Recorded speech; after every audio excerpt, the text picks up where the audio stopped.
Hello guys! Heto nga ang ganap ng Christmas.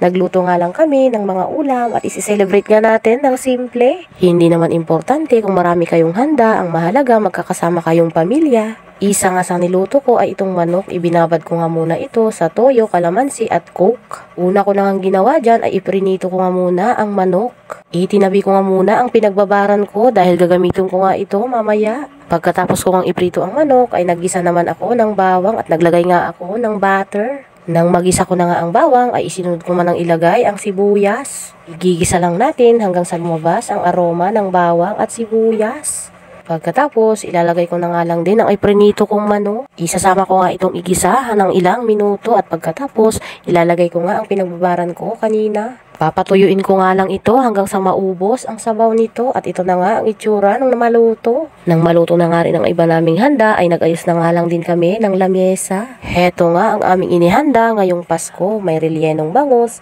lumpiang Shanghai, ham at saka ang niluto kong manok.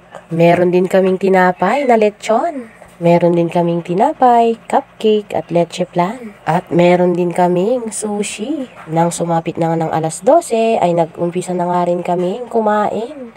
At ganito nga lang din kasimple ang pagsalubong namin sa Pasko. May paampaw pa nga at parigalo ang aming kapitbahay at dito nga kami nagsalo-salo sa kanilang bahay. At magpipicture-picture muna tayo kasama ang aking buong pamilya at ang aking mga kaibigan.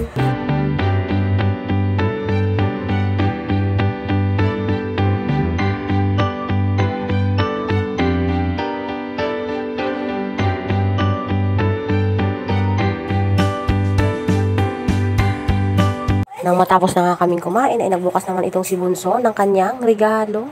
Merry Christmas po at Happy New Year sa ating lahat. Hanggang dito na lang guys. Bye-bye!